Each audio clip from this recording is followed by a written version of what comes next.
First thing I'm going to do is sand down these coconut shells. I need to get them completely smooth, otherwise I can't really stick the scales down. So you want to take some rough sandpaper and smooth them down.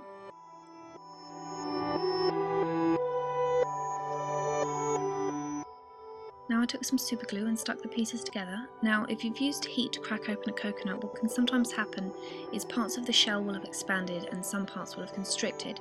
So what you need to do if this happens is you need to cover this up. So you want to use something like ordinary clay. I'm going to be using FILMO clay, but you can use whatever you have to hand, and you want to cover up all the cracks and crevices.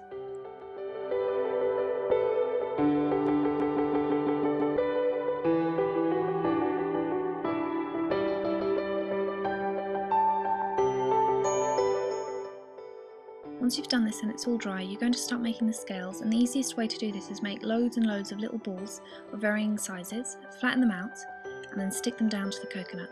Now you need to make sure that the coconut's wet, otherwise it's going to be a little bit difficult for them to stick.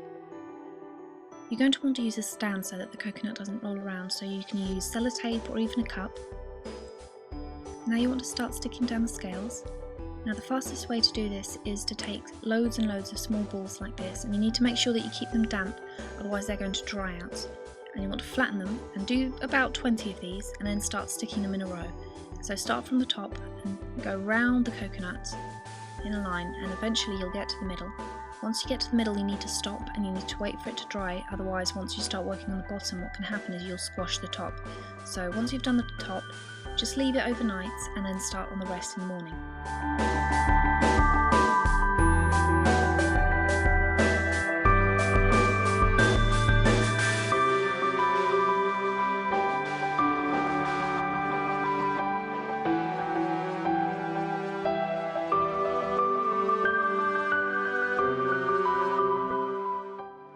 Painting the egg, I took the airbrush. Now you don't need to use an airbrush, you can use ordinary paint, it's just because I prefer the airbrush. And I started using brown. Now I just used one colour for this, but I just made sure that I concentrated the brown more on the tip and then applied it much more lightly on the bottom so that you get a gradient like this.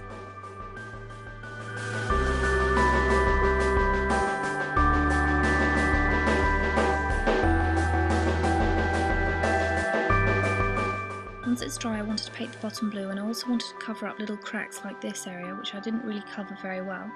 So I'm going to be using a light milky egg blue, and spraying upwards I'm going to give it a gradient from the bottom and then fade it out towards the middle.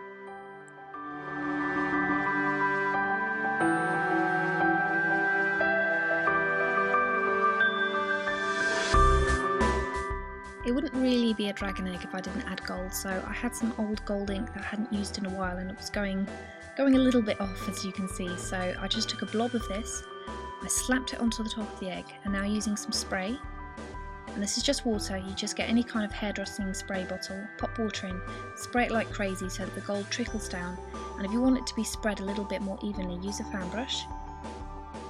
And now just to finish it off, I'm going to be taking a paintbrush and using the same gold ink, I'm just going to draw on a little bit of gold on the very tip top of the egg. And that's pretty much it, you're done.